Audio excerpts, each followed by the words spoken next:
Hello, नमस्कार, आदाब, सत श्री अकाल और अस्सलाम वालेकुम। मैं हूं मोहम्मद अहमद काज़मी, लेकर आया हूं आपका पसंदीदा कार्यक्रम नज़र दुनिया पर।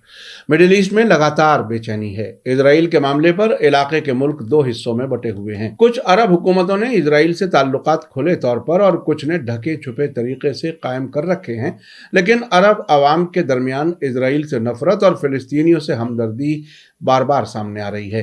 कतर में फीफा वर्ल्ड कप मुकाबलों के दौरान लोगों ने इजरायली मीडिया से बात नहीं करके नफरत जाहिर की। अब नॉर्थ अफ्रीका के मुल्क मोरक्को में, जिसे अरबी, फारसी और उर्दू जबान में मराकश कहा जाता है, इजराइल से ताल्लुकात कायम होने की दूसरी सालगिरह के मौके पर कई शहरों में इजराइल के खिलाफ प्रोटेस्ट हुए हैं। उधर ईरान ने कहा है कि अब इजराइल अपनी सबसे कमजोर तरीन हालत में है और उसकी धमकियों की कोई हैसियत नहीं है। अगर ईरान के खिलाफ कोई कार्रवाई हुई तो भरपूर जवाब देने के लिए हम तैयार हैं। उधर कुवैत में एक लोकल बैंक पर इजराइल की कंपनी के साथ कारोबार करने के इल्जाम की तहकीक हो रही है, लेकिन ओमान में सरकार इजराइल की तरफ कदम बढ़ा रही है। अब वहां इजराइल के बाइकॉट को खत्म करने की तैयारी है ताकि इजराइल के जहाज ओमान के आसमान से गुजर सकें।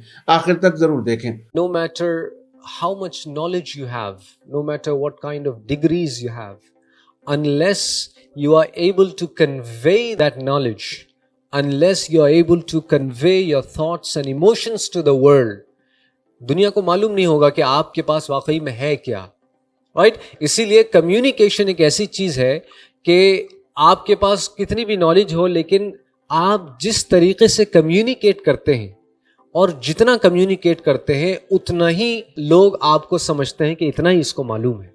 इसीलिए the way you communicate is how people perceive you. लोगों का देखने का नजरिया आपके कम्युनिकेट करने पर डिपेंड करता है। अगर आपने अभी तक media star world YouTube channel subscribe नहीं किया है तो सब्सक्राइब कर लें और घंटी दबाना ना भूलें। और अगर फेसबुक पर देख रहे हैं तो हमारे पेज को लाइक करें ताकि हर नई वीडियो की खबर आपको सही वक्त पर मिल सके। ईरान के chief of staff major general Mohammad Bagheri ने हालिया इजरायली धमकियों को बेमानी बताते हुए कहा है कि इजराइल इस वक्त अपनी सबसे कमजोर हालत में पहुंच चुका है। प्रेस टीवी के मुताबिक कल तेहरान में मीडिया से बात करते हुए उन्होंने कहा कि ईरान की फौज ताकतवर है और पूरी तरह से तैयार है और हम अपनी जमीन के खिलाफ किसी भी हमले का फैसला कुन जवाब देंगे। ईरान के पास खतरों का मुकाबला करने की सलाहियत और विल पावर मौजूद है और वो किसी भी ऐसे मुल्क को करारा जवाब देगा जो ईरान की इलाकाई इंटीग्रिटी के खिलाफ कार्रवाई करता है। मेजर जनरल मोहम्मद बाकरी ने ईरान की ड्रोन बनाने की सलाहियत में सुधार के लिए फौज, यूनिवर्सिटियों और नॉलेज बेस्ड कंपनियों की जॉइंट कोशिशों की तारीफ करते हुए कहा कि ईरान इस वक्त ड्रोन बनाने वाले दुनिया के सबसे अहम 5 मुल्कों में से एक है। ईरान के ड्रोन मुख्तलिफ मिशनों को बड़ी सटीकता से पूरे यकीन के साथ अंजाम दे सकते हैं। ईरान ड्रोन सलाहियतों को आगे बढ़ाने के प्लान्स के साथ आगे बढ़ेगा और मुल्क की ज़रूरतों को पूरा करने के लिए ड्रोन बनाने में दूसरे मुल्कों के साथ मिलकर भी काम करेगा। उन्होंने एक बार फिर ईरान के जरिए यूक्रेन जंग में इस्तेमाल करने के लिए रूस को ड्रोन भेजने के इल्ज़ाम को खारिज करते हुए कहा कि ऐसे दावे दुश्मन की तरफ से साइकोलॉजिकल यानी नफ्सियाती जंग का हिस्सा हैं। मेजर बाकरी से पहले इसी तरह का बयान ईरान की फौज के सरबराह मेजर जनरल अब्दुल रहीम मूसवी ने दिया था। उन्होंने इजरायली फौजी खतरों को खारिज करते हुए कहा था कि ईरान दुश्मन की सभी चालों पर बारीकी से और लगातार नजर रखे हुए है। हम ऐसी किसी भी जगह को निशाना बनाएंगे जहां से ईरान की सिक्योरिटी और उसके इंटरेस्ट के खिलाफ हमला हो सकता है या इजराइल को मदद दी जा सकती है। इसी बीच नॉर्थ अफ्रीका के मुल्क मोरक्को में कई शहरों में कल इजराइल के साथ ताल्लुकात नॉर्मल किए जाने के खिलाफ प्रोटेस्ट हुए। मोरक्को के लोगों ने इजराइल के साथ ताल्लुकात नॉर्मल किए जाने की दूसरी सालगिरह के मौके पर फिलिस्तीनी कॉज के लिए मुसलसल सपोर्ट दोहराया और इजराइल के साथ ताल्लुकात कायम किए जाने के खिलाफ आवाज उठाई।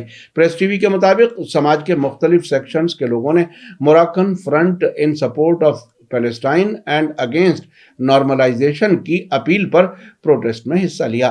खबर है कि कासाब्लांका, औजदा, मैकनेस, टैंगियर, लराचे, खेमिसेट, अगादिर और खौरी बगा समेत تقریباً 30 شہروں میں اسرائیل مخالف پروٹیسٹ ہوئے ہیں۔ راجدھانی رباط میں پارلیمنٹ کے باہر پروٹیسٹ ہوا، جہاں اسرائیل کے ساتھ تعلقات نارمل کیے جانے کی مذمت میں نعرے لگائے گئے اور سمجھوتے کو واپس لینے کی مانگ کی گئی۔ لوگوں نے فلسطینی جھنڈے لہرائے، جن کے ہاتھوں میں تختیوں پر عربی زبان میں لکھا تھا نارملائزیشن دھوکہ ہے اور جدوجہد جاری رہے گی جب تک نارملائزیشن سمجھوتا رد نہیں کیا جاتا۔ پارلیمنٹ کے سامنے اسرائیل کے جھنڈے کو بھی آگ کے حوالے کر دیا گیا۔ اس موقع پر پروٹیسٹ کی کال دینے والے Morocco front in support of Palestine and against normalisation movement کے کنوینر طیب مقداد نے کہا کہ نیشنل لیول کے پروٹیسٹ یہ پیغام دے رہے ہیں کہ پورا ملک اسرائیل کے ساتھ تعلقات نارمل کیے جانے کے خلاف ہے۔ موراکو فرنٹ میں 15 سیاسی پارٹیاں اور ہیومن رائٹ گروپس شامل ہیں۔ اسرائیل اور موراکو نے ڈونلڈ ٹرمپ کی کوششوں کے نتیجے میں 10 دسمبر 2020 کو ابراہم سمجھوتے کے تحت تعلقات نارمل کرنے کا اعلان کیا تھا۔ اس سے پہلے ستمبر 2020 میں یونائیٹڈ عرب ایمریٹس اور بحرین کے فارن منسٹرز نے وائٹ ہاؤس میں اسرائیل کے پرائم منسٹر بنجامن نتنیاہو کے ساتھ تعلقات نارمل کرنے کے لیے دستاویزوں پر دستخط کیے تھے۔ ساتھ ہی ڈونلڈ ٹرمپ نے گواہ کے طور پر اس تاریخی ڈاکومنٹ پر دستخط کیے۔ بعد میں سوڈان نے بھی اسرائیل سے تعلقات قائم کر لیے تھے۔ ٹرمپ نے موراکو کے راجہ محمد 6 سے فون پر بات کرتے ہوئے سمجھوتے پر مہر لگا دی تھی۔ اس سمجھوتے کے حصے کے طور پر امریکی پریزیڈنٹ ڈونلڈ ٹرمپ نے ویسٹرن سہارا علاقے پر موراکو کی سوورنٹی کو قبول کیا تھا، جو پڑوسی ملک الجیریا کے ساتھ لمبے عرصے سے جھگڑے کی وجہ رہا ہے۔ اس کے بعد اگست 2021 میں الجیریا نے دشمنی بھری کارروائیوں کا حوالہ دیتے ہوئے موراکو کے ساتھ ڈپلومیٹک تعلقات ختم کر دیے۔ الجیریا کے فارن منسٹر نے بعد میں ٹرمپ کے رخ کو خارج کرتے ہوئے کہا تھا کہ امریکی فیصلے کا کوئی قانونی اثر نہیں ہوگا، کیونکہ یہ ویسٹرن سہارا پر یونائیٹڈ نیشن سیکیورٹی کونسل کے ریزولوشن کے خلاف ہے۔ اس سب کے بیچ جبکہ اسرائیل میں Benjamin Netanyahu far right hard line parties کے ساتھ مل کر سرکار بنانے کی تیاری کر رہے ہیں، غزہ میں موجود فلسطینی ریزسٹنس گروپ حماس کے ایک سینئر ممبر اور اس کی غیر ملکوں میں کام کرنے والی پولیٹیکل بیورو کے سربراہ خالد مشعل نے نتنیاہو کی لیڈرشپ میں نیو فاسسٹ اسرائیلی الائنس کی کیبنٹ کی نکتہ چینی کرتے ہوئے کہا ہے کہ فلسطینی لوگ اس حکومت کو ہرانے کی صلاحیت رکھتے ہیں۔ خالد مشعل نے ساؤتھ لبنان کے بندرگاہ شہر سیڈون میں حماس کے قیام کی 35ویں سالگرہ کے موقع پر ایک پروگرام میں کل تقریر کرتے ہوئے یہ بیان دیا۔ ساؤتھ لبنان حزب اللہ کا گڑھ سمجھا جاتا ہے۔ اسی علاقے سے اسرائیل کو سن 2000 میں اپنا قبضہ ختم کر کے فوجوں کو واپس بلانا پڑا تھا۔ مشعل نے کہا کہ اسرائیل کی نئی حکومت میں سب سے ہارڈ لائن مذہبی اور نیشنلسٹ لوگ شامل ہیں، لیکن ہمارے گریٹ فلسطینی لوگ اسرائیل اور اس کی نیو فاسسٹ کیبنٹ کو ہرانے کی صلاحیت رکھتے ہیں۔ انہوں نے کہا کہ اسرائیل سوچتا ہے کہ اپنی ہارڈ لائن کیبنٹ کے ذریعے وہ ہمارے فلسطینی کاز کو ختم کر دے گا، لیکن ہمارے مہان لوگ اپنی اوریجنل سوچ اور اتحاد کے ساتھ اس چیلنج کو ایک موقع میں بدل سکتے ہیں، کیونکہ ڈیل آف دا سینچری سمیت سبھی سمجھوتے ناکام ہو چکے ہیں۔ حماس کے لیڈر خالد مشعل نے اسرائیل اور کچھ عرب ملکوں کے بیچ تعلقات نارمل کیے جانے کے سمجھوتوں کی طرف اشارہ کرتے ہوئے کہا کہ قطر میں ہونے والے فیفا 2022 ورلڈ کپ نے دکھا دیا ہے کہ اسرائیل کے ساتھ تعلقات نارمل بنانا ایک بہکاوے کے علاوہ کچھ نہیں ہے۔ انہوں نے کہا کہ قطر ورلڈ کپ کے دوران فلسطینی کاز کی ایکٹیو اور مضبوط موجودگی نے اس کی مرکزیت کو کنفرم کر دیا ہے اور زائونی وادیوں کو پریشان کیا ہے۔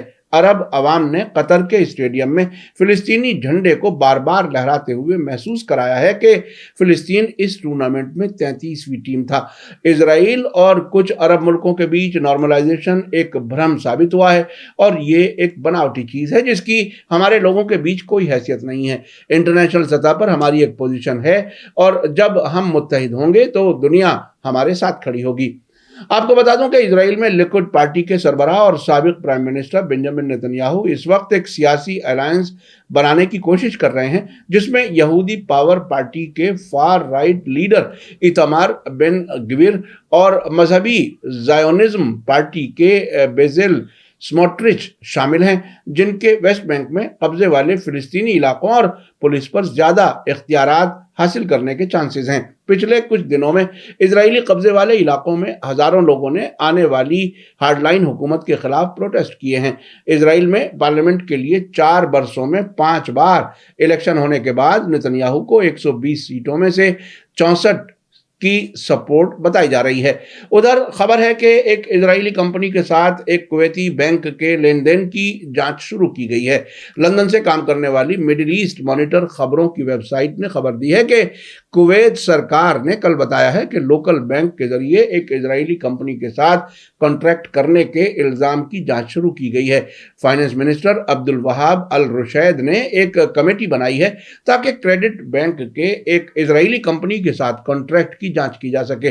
उन्होंने कहा है कि बैंक को ऑडिट ब्यूरो से नोटिस मिला है कि वो तेल अवीव में मौजूद एक कंपनी के लिए प्रोटेक्शन सिस्टम का इस्तेमाल कर रहा है। कॉन्ट्रैक्ट होने की हालत में उसे फौरन कैंसिल करने के लिए कहा गया है। बैंक ने पहले एक इजरायली कंपनी से राब्ता करने की खबरों को खारिज करते हुए बताया था कि यह फर्म कुवैत में रजिस्टर्ड है। कुवैत का इजराइल के साथ कोई डिप्लोमेटिक ताल्लुक नहीं है और इजरायली पासपोर्ट वाले लोगों को कुवैत आने की इजाजत नहीं है। उधर ओमान में इजराइल के बाइकॉट के कानून में तब्दीली करने के लिए आज एक अहम मीटिंग होने की खबर है। टाइम्स ऑफ इजराइल ने लोकल मीडिया के हवाले से बताया है कि ओमान की शूरा काउंसिल में आज मंडे को पॉलिसी बदलने के लिए मीटिंग हो रही है। ओमान के मीडिया ने कल बताया था कि जानबूझकर एक कानून में तब्दीली करने के लिए तैयारी की जा रही है, जिसके तहत सभी इजरायली ऑर्गेनाइजेशंस और लोगों का बायकॉट करना जरूरी होता है। WAF न्यूज एजेंसी ने कहा है कि शूरा काउंसिल इजराइल पर बदलती पॉलिसी को तय करने के लिए चर्चा करने को मिल रही है। मीटिंग में राय मशवरा क्या हो सकता है, इसके बारे में कोई डिटेल नहीं है। हालांकि इजरायली मीडिया ने अंदाजा लगाया है कि यह मीटिंग ओमान की फिजा से इजरायली उड़ानें गुजरने की इजाजत से मुताल्लिक हो सकती है। इस साल के शुरू में सऊदी अरब, जिसके इजराइल के साथ डिप्लोमेटिक ताल्लुकात नहीं है, ने इजराइल को अपनी हवाई हदूद का इस्तेमाल करने की इजाजत दी थी, लेकिन ओमान ने ऐसा करने से इनकार कर दिया था, जिसका मतलब है कि एशिया के लिए इजराइल की उड़ानें अब भी लंबा रास्ता तय करती हैं। इजराइल के मीडिया में उस वक्त कहा गया था कि इजराइल को उड़ान की इजाजत नहीं देने का ओमान का फैसला पड़ोसी ईरान के दबाव का नतीजा है। उसके बाद जो बाइडन के जरिए ओमान पर इजरायली उड़ानों को हवाई हदूद का इस्तेमाल करने की इजाजत के लिए दबाव डालने का अभी नतीजा नहीं आया है। ओमान के लोकल न्यूज आउटलेट असीर की एक रिपोर्ट में कहा गया है कि हम कानून की तब्दीली की डिटेल देने की हालत में नहीं है, क्योंकि यह शूरा काउंसिल और उसके मुख्तलिफ डिपार्टमेंट्स के जरिए प्लेनम में पहुंचने से पहले पूरी तरह से बहस की जा रही है, जहां इसे अवाम के सामने पेश किया जाएगा। इस रिपोर्ट के हवाले से ही इजराइल के चैनल 13 ने खबर दी थी। इस वक्त ओमानी कानून अपने शहरियों को किसी भी मकसद के लिए सीधे या बिचौलिए के जरिए इजराइल में मौजूद ऑर्गेनाइजेशंस या लोगों से राब्ता करने की इजाजत नहीं देता।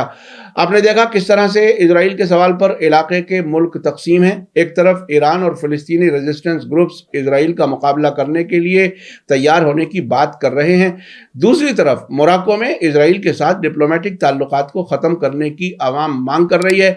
कुवैत में अपने बैंक के खिलाफ इस इल्जाम की जांच कराई जा रही है कि उसने इजरायली कंपनी के साथ कारोबार किया है, लेकिन दूसरी तरफ ओमान में इजराइल के बायकॉट को खत्म करने के लिए कानून में तब्दीली की तैयारी है। जानकार लोगों का कहना है कि यह ओमान की तरफ से इजराइल के साथ डिप्लोमेटिक ताल्लुकात शुरू करने से पहले का मरहला है। मीडिया स्टार वर्ल्ड लगातार नजर रखे हुए है। इसी के साथ मुझे दीजिए इजाजत। आज का एपिसोड कैसा लगा कमेंट्स में जरूर लिखें। थैंक यू, धन्यवाद, शुक्रिया। जय भारत, जय हिंद। मीडिया स्टार वर्ल्ड के और वीडियो देखने के लिए हमारे चैनल को सब्सक्राइब करें और सीधे नोटिफिकेशन पाने के लिए बेल आइकन दबाएं। और अगर हमारी खबर सच्ची और अच्छी लगे तो अपने व्हाट्सएप, इंस्टाग्राम, फेसबुक और ट्विटर अकाउंट पर जरूर शेयर करें।